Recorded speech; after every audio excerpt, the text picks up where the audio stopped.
Hey guys, Dazzler Magic here. Welcome to my brand new series. It's To Catch a Cheater. Why don't you have a seat right there?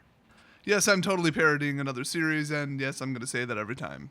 But hey, why don't you have a seat right there? Because I'm going to show you in this series common ways that people cheat. A lot of it's going to be card manipulation. Then I might later on move on to like the more technical stuff, like methods that people use that I can't really demonstrate physically, but just so you know about them. So the first one is probably the easiest to pull off, and I love it because you can make it backfire on them so spectacularly without putting yourself out there as far as risk when it comes to, hey, I think this person is cheating. You'll just have to take my word for it because I can't prove it. Okay, that's never great. Sometimes you can just fire a shot across the bow, as they say, and tell the person, you know that it looks awfully suspicious what you just did there. You know, don't just call over a judge and be like, he's cheating, I absolutely swear by it. Just tell him, you know, yeah, I'm pretty much aware that what you did was a little off. Just seemed a little sketchy to me. Not saying you're cheating or anything, but you really think with that close to getting caught, or, well, basically getting caught, that they're going to do it again? Probably not. I mean, this is about solving the problem of people cheating, first and foremost, and then having there be consequences for cheaters secondarily. I'm making up words, but I'm not making up cheating methods. These are real methods that people use. You may recall that I'm a reasonably good card magician too, so things are about to get really weird. Now, before I get into the video's actual topic, I have to put this disclaimer on it. One, don't do this, and two, don't sit there and whine in the comment section about, oh, Dust, you're telling everybody how to cheat. This video is just telling people how to cheat. You're spreading the problem. If you want to find out how to cheat at any card game, you can find it in about 6 seconds on Google. So it's out there. If somebody's motivated enough to just sit down in front of a computer for a few minutes, they will find these techniques, okay? I'm not like making up brand new techniques and then releasing them to the wild and just saying don't do it. These already exist. People are already doing them. So assuming that everybody who would cheat is going to find out how, this series is all about catching these people. Thus the name. So how many people are out there teaching people how to cheat? A ton. I mean, a ton. Like, seriously, go Google it. It's a lot. But how many people are telling others how to catch people cheating at specifically Magic the Gathering? Not a whole lot. I don't know if I've actually ever seen that. So I'm just trying to even it out. If you're a terrible person, you're going to see this video and be like, yeah, I'm going to do this because I love winning. No, you're a douchebag. Don't even think about trying this at your FNM. You will get caught, and I think even at the local level, they can ban your DCI numbers, so yeah, good luck with that.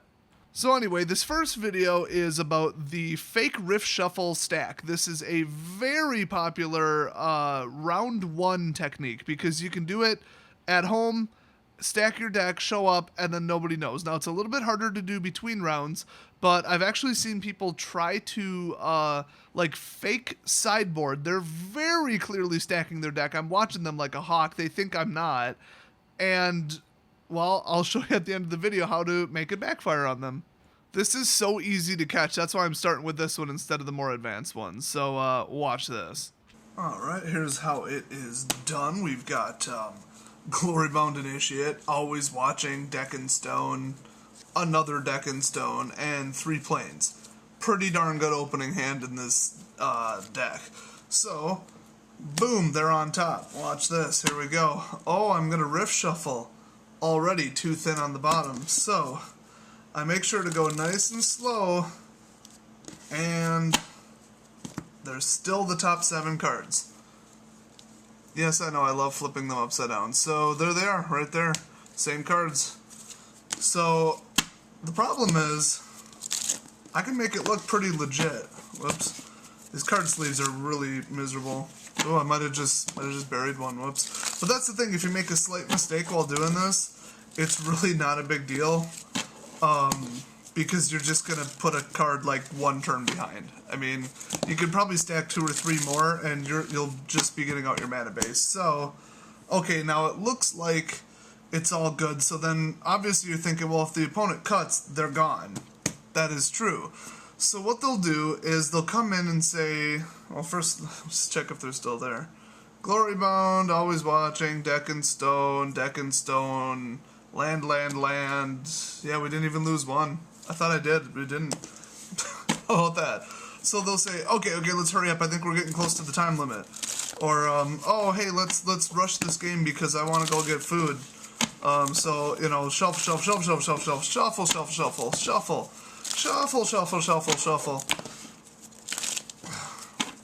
All right, let's go. You going first? It's just like that. So people are like, oh, I get it. I just saw you shuffle like 15 times or whatever. Clearly a cut isn't needed. He's just rushing for time, and I don't want to delay the game. Well, I've got news for you. Deck and Stone always watching, Glory Bound. Deck and Stone, land. Wow, I'm such a magician. That looks pretty legit. And that's why when I do it personally, just to make sure I'm not accidentally doing this, I riff shuffle, you know, a little bit more slow, a little bit more precise, make sure it's every other. I make sure the top looks good instead of accidentally running out and chunk shuffling. So if you go like that, it's gonna look pretty bad. I mean, duh. Your opponent might catch on whether you're doing it on purpose or not. So when I riff shuffle, whoops, see? Great example of rushing it, having the cards fall too fast, and then at the top it all just falls apart. So I'll riff shuffle a couple times, whatever, and then I'll jump. I don't even know what they call this, like a double cut or something. I don't know, there's some name for it. They named everything in poker, which is where I learned to shuffle. So you can see, whoops, almost split a sleeve there. So it happens when you're going fast. Then, like I said, these sleeves are in dreadful condition. I just make sure that a different side finishes every time, basically. I mean, if somebody was watching really close, they'd say, yeah, okay, clearly. And I let my opponent cut. Now, people getting into FNM, they like to play a little bit sloppy, so I could see somebody letting a cut go. But I don't think you'd ever really see this at like a pro tour. I mean, not only is somebody going to cut your deck, but they're going to shuffle it for you first. The vast majority of the time, they're going to shuffle it for you because they just don't trust you.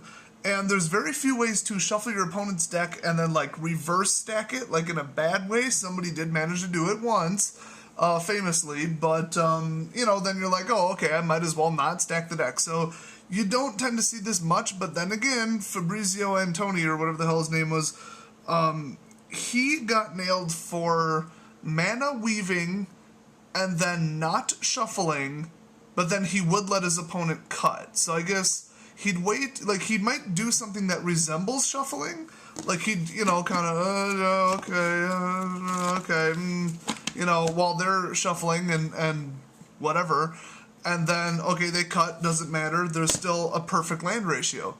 Not good. So you really just want to follow the basic rules. Make sure your opponent shuffled. If you don't like the way they shuffled, tell them or shuffle their deck for them, or preferably both, and always cut. I mean, as soon as you say, oh, don't forget the cut, if they say no, their deck is stacked, I would call over Judge immediately and say, look at the top cards. If it's 3 deck and stones and 3 planes, I don't know if that would be the ideal starting hand for anybody, honestly, but yeah, it's probably going to look pretty suspicious and just say, hey, this guy outright would not let me cut. I reminded him that he skipped the cut. He still would not let me cut, and the top of his deck is, you know, not 6 lands or not 0 lands. It's, you know, ideal-ish. At the very least, he's getting a warning, and the judge is going to, like, shuffle his deck for him or something, depending upon how formal your FNM is. So yeah, I mean, that one's so easy to stop. You just make sure to cut, and that's the other thing. If you saw them do it, and they're purposely going, like, drastically low piles, because I can do this with even piles. It's so easy for me. You know, that's about, what is that, like 10, 15 cards on the top? If you see it and you're like, yeah, he left the left side over and over, now he pulled it back, just say, oh, don't forget the cut, and don't even let them shove their deck forward. Just grab it and cut that sucker. I don't care if you gotta get up from your seat, reach across the table and cut it. Just be like, there you go, I cut it for you. And yeah, where are those cards? They're gone. They're in the middle of the deck. He is not drawing his 2 or 3 removal spells, his 2 fatal pushes. So now he actually put himself at a disadvantage, and you didn't even have to, like, risk accusing someone of cheating. So I did this one first in the series because I thought it was hilarious, because you can make it backfire so spectacularly on them. So once again, do not do this. So there you have it, guys, the fake riff shuffle. There actually is a name for it. I can't for the life of me remember what magicians call it. I tell you, magicians and poker players, they name everything, and I'm terrible with names. But anyway, it's like a stack shuffle, a false riff shuffle, a pseudo shuffle, whatever, whatever you want to call it. Now, the same can be done with that hand-in-hand drop shuffle thing where they make it look like they're kind of shimmying cards, but really they're making sure to preserve the top 7. That's way more common. So, I just did riff shuffling because, I don't know, I guess that's just the way I do it at F&M. Not cheat, but that's the way I shuffle at F&M.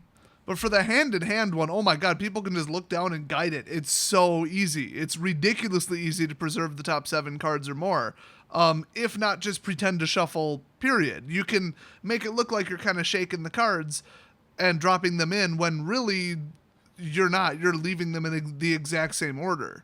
So just assume that this whole cheat is fake shuffling, not randomizing the top cards with some method somehow, and then not letting you cut. So the moral of the story is always cut. Real simple. Always, always, always, always, always cut. So hopefully this helps you out. I'm very looking forward to the comments when I make more of these videos about people saying, hey, I caught somebody doing this. They're now kicked out of my F&M. Oh my gosh, would that be like the happiest comment of my life. I mean, at this point, I'm kind of regretting saying in that one video, hey, leave a comment if I can adopt you legally because I need the tax write-off. Now, for the last, 20 videos, people have been like, hey, Des, can you adopt me? Some of you are like, I'm technically older than you. And I'm like, that probably wouldn't fly. And others of you are like, I'm 11, but I hate my parents. Well, that's completely to be expected, little Jimmy. So, yeah, sorry, I can't really actually adopt you. I live in a studio apartment, for God's sake. There's not even a room for, like, another bed, let alone, like, I don't even own a couch. Anyway, hit the subscribe button if you want to see more from this series, because I'm going to be doing a whole bunch of these in the future, and I really hope these help some people out. I will see you guys next video.